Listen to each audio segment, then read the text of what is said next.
దేవునికి స్తోత్రం. మీ అందరికీ నా హృదయపూర్వక వందనాలు తెలియజేస్తున్నాను.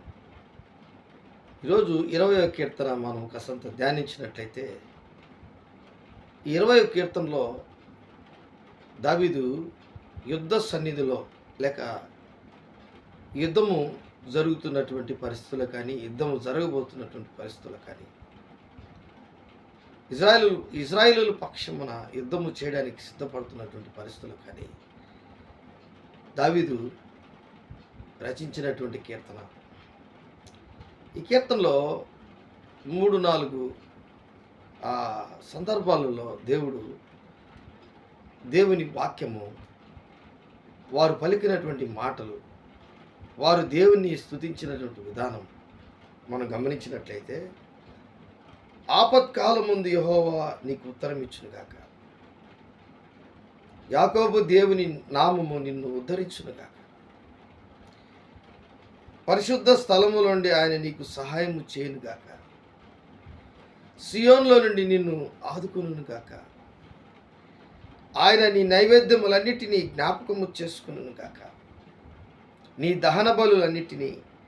దహన బలులను అంగీకరించునుగాక, నీ కోరికను సిద్ధింపచేసి నీ ఆలోచన యావత్తును సఫలపరచునుగాక.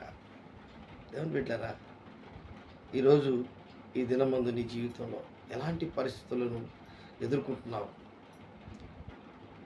నీకున్నటువంటి ఆధ్యాత్మికమైనటువంటి పరిస్థితి కానీ, నీకున్నటువంటి ఈ లోకంలో ఉన్నటువంటి నీ జీవితంలో జీవనోపాధులను చేస్తున్నటువంటి పోరాటాలు కానీ, ఏ విషయంలో కూడా ప్రార్థన చేస్తున్నటువంటి పరిస్థితి ఒకవేళ నీకున్నట్లయితే, దేవుణ్ణి అడుక్కునే, దేవుణ్ణి ప్రాధేయపడే పరిస్థితి, దేవుని వేడుకునే పరిస్థితి,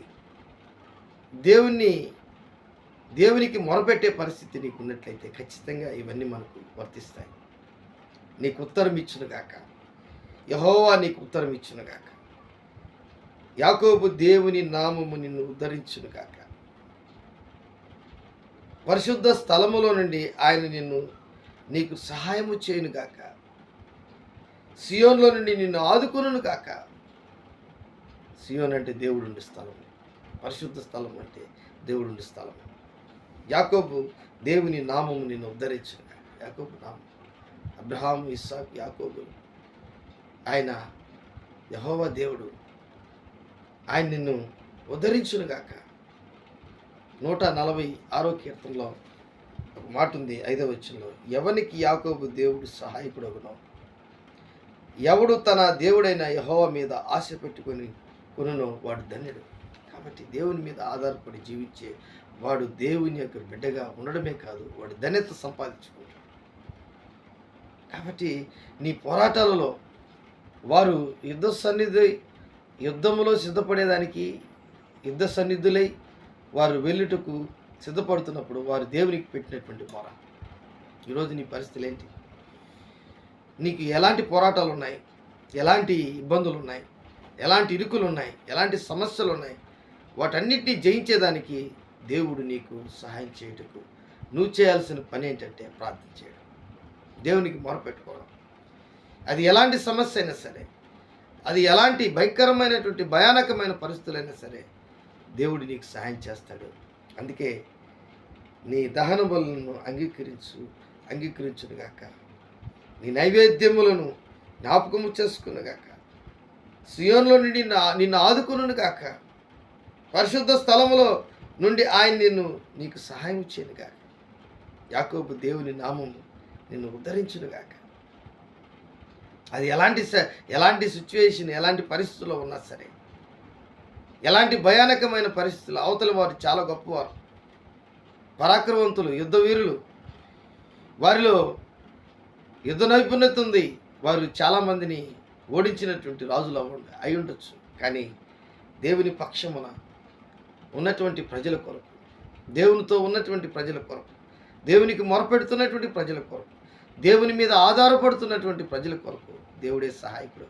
అందుకే ఈ కీర్తన, ఆపత్కాలమందు యెహోవా నీకు ఉత్తరం ఇచ్చునుగాక. ప్రియమైనటువంటి దేవుని బిడ్డ, ఈరోజు నీ జీవితంలో ఎలాంటి పరిస్థితులు నువ్వు ఎదుర్కొంటున్నావు? ఆ పరిస్థితులన్నిటినీ జయించుటకు నువ్వు చేయాల్సిన పని ఒకటే, అది ప్రార్థన. ఆ ప్రార్థనా జీవితం నీకుంటే ఖచ్చితంగా యాకోబు దేవుడు నిన్ను ఉద్ధరిస్తాడు. ఆయన పరిశుద్ధ స్థలములో నిన్ను ఆదుకుంటాడు, నీకు సహాయం చేస్తాడు. దేవుడి వాక్యాన్ని దీవించి ఆశీర్వదించునుగాక. ప్రేమ నమ్మకం కలిగినటువంటి నా యేసయ్య కూడి వచ్చినటువంటి ప్రతి ఒక్క బిడ్డను, ఈ వీడియో చూస్తున్నటువంటి ప్రతి బిడ్డను మీరు దీవించి ఆస్వాదించమని, వారి అవసరతలు, వారి అక్కర్లు, వారికి ఉన్నటువంటి ప్రతి ప్రయాస, భారం, ఇబ్బంది, ఇరుకులు, పోరాటములు అన్నిట్లో మీరు నీ బిడ్డలకి సహాయం చేయమని, దీవించమని, వారి కుటుంబాలను ఆస్వాదించు, వారి పిల్లలను మీరు దీవించి ఆస్వాదించండి, వారి అవసరతలన్నీ, అక్కర్లని మీరు తీర్చమని నజరేయుడైన యేసు నామములో అడిగి వేడుకుంటున్నాను తండ్రి. ఆమేన్. ఆమేన్.